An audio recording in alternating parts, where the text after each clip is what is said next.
What country makes the best cars? I'll give you about 5 seconds to answer that question.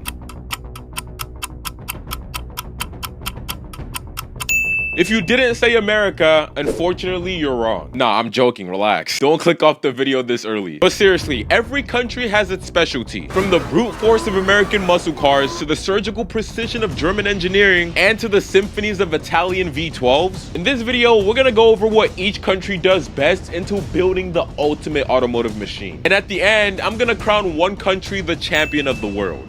Let's begin. And we're gonna start with my personal favorite, the American brand. If I could choose one word to describe American cars, it would be attitude. And no, that's not glaze, get off my nuts. When you think of the American muscle cars like the Challenger, Charger, Camaro, and the Mustang, they are loud, they are heavy hitting, and you just think of fun. And that's what most people don't get about American cars, I feel like. You don't get an American car to feel the newest technology or the most comfortable ride. You get it strictly for the purpose of fun. And no other country comes close in that aspect. And if you think I'm lying, what other country can make a car that's as crazy as an 8.4 liter naturally aspirated V10 that barely has any safety aids, rear wheel drive, and only comes in a manual transmission? That is the pinnacle of fun, or crazy, depending on how you look at it. America also specializes in pickup trucks like the Ford F-150, Ram, and the Silverado, but that's all boring stuff, and we only care about the sound of a supercharged V8 burning its tires. But there's actually a type of cars that America is starting to get right, an aspect that America was never exactly known for, and that is how they've been stepping up into the track car and the overall supercar conversation. Modern Corvettes like the ZR1s and the Z06s, Ford Mustang GTD, the Dodge Viper's Legacy, these aren't just straight line cars like most American cars are. They're competing with Europe on tracks while keeping that signature American feel. I'm not saying they've overtaken anything just yet, but it's only a matter of time, trust me. But if American cars are all about attitude, what is one word describing German cars?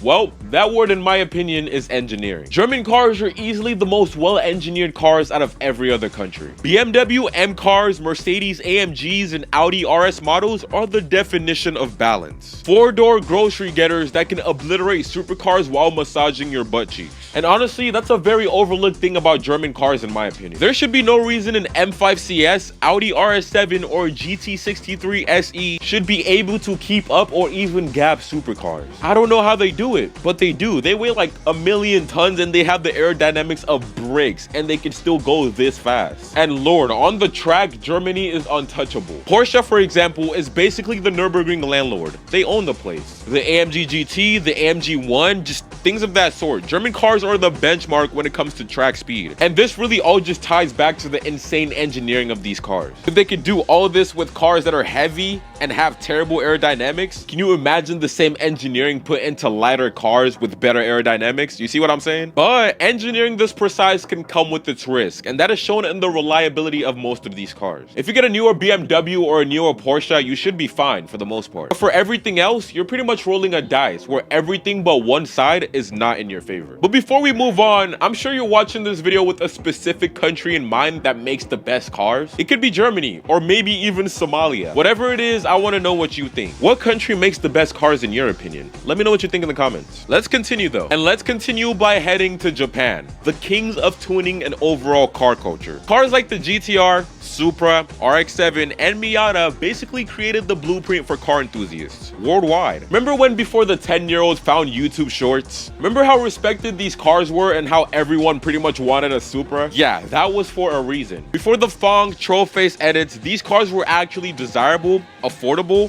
moddable, and fun. Japan gave every teenager with a dream a platform to build on, to build something wild and crazy. And the best part, these cars had a huge community. Well, they still do, but I'm not sure if you want to be associated with the current community of this day and age. There was an entire culture built around Japanese tuning, and it's something no other country replicated quite the same way. But newer Japanese cars aren't a fraction of what they used to be, and it is kind of sad. But you know what country can't relate to moving backwards? America. Okay, let me stop. I'm joking. Let me stop. No more. No more. But Japan isn't just about the culture and the mods. They're also the masters of reliability. Honda Civics, Toyota Camrys, Lexus IS and LS models. These cars will go 300,000 miles without breaking a sweat. So whether you're chasing horsepower or you just want something that never lets you down, Japan covers both extremes better than any other country. But before we go there, I want to show you guys something that completely changed the way the inside of this Mercedes feels. These are the last fit custom fit line liner mats, a product that's not new to you guys at all. Yes, I've worked with them so many times in the past, and that's because I genuinely believe this is the best investment you can make for your car. And the first thing you notice with these mats is how perfectly it fits any car you order it for. My Honda, my mom's car, my brother's car, all my friends have been blessed with these last fit liners because they're just perfect.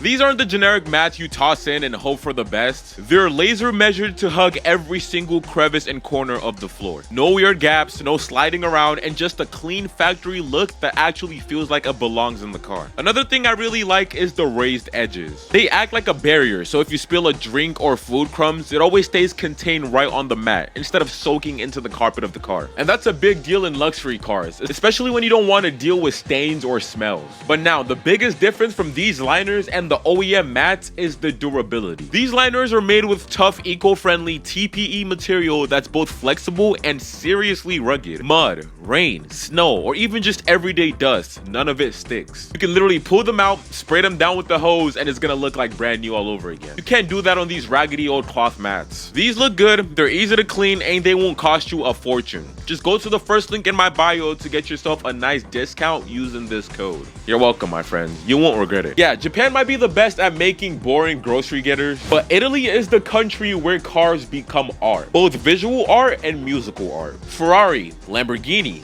Pagani, Maserati. Wait, I just realized every Italian brand ends in E. Pagani, Lamborghini. Anyways, these brands build the most dramatic, elegant, and beautiful machines on earth. And out of every country we've mentioned, I feel like this is the one country where every single person watching this can agree. If aliens came down to Earth right now and asked for one car to be thrown in a galactical museum to represent Earth, there is a very high chance that car will be Italian, or a Cam C6 Z06. Either ways, Italian cars are on a different playing field than everything else. Even if you're not a car person, you can look at an Italian supercar and instantly know it's special. The design language is outrageous, the interiors feel like luxury fashion, and the sound, oh my god. Nothing else sounds like a Ferrari V8 or a Lamborghini V12, especially ripping through a tunnel. There's a reason why most people dream cars are Italian. I can't imagine the feeling of ripping an SVJ with its single clutch gears through a tunnel and just the feeling and excitement. Oh my god, I need to experience that at least once in my life, and you guys do as well. These cars are special, and even more so knowing that only a small tiny fraction of the population will ever get to experience them,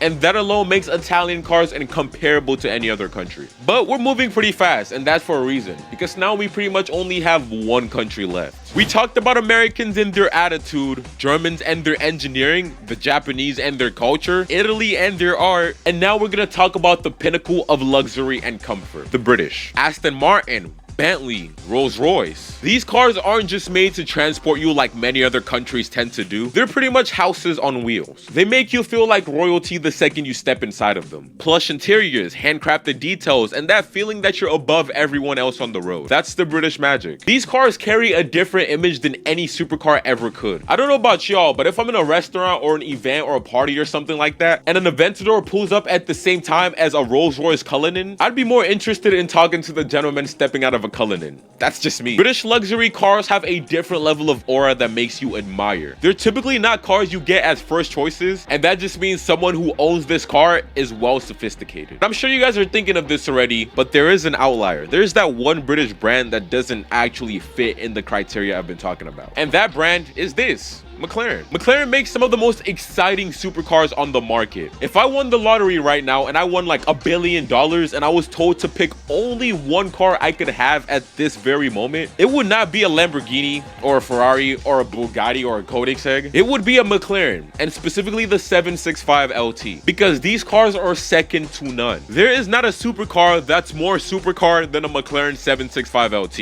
I'm sure you know exactly what I mean. I don't know, I'm a huge fan of British brands overall, but their luxury and comfort is where they 100% outshine every other country at. No, your S-Class or your i7 does not come close. But that's it. That's all the countries. And before we make a decision on what country actually makes the best cars, let's give a quick shout out to the French and the Swedes. France gave us Bugatti and the Swedes gave us Koenigsegg. Two brands I just wouldn't feel right leaving out of this video, because these brands are extremely important in the car scene as well. But now it's time for the final decision. What country makes the best cars? Who takes the crown? Well, as a young guy guy with a Corvette sitting in the garage, I've gotta unbiasedly say America. Screaming V8s, unusable power, heart-dropping torque, and shitty build quality? What more can a man need? But nah, jokes aside, every country brings something extremely unique to the table, and that I love. True car guys can appreciate all of them. And if you are a true car guy, make sure to subscribe, because this is right where you want to be. Take it easy, my friends, and until next time.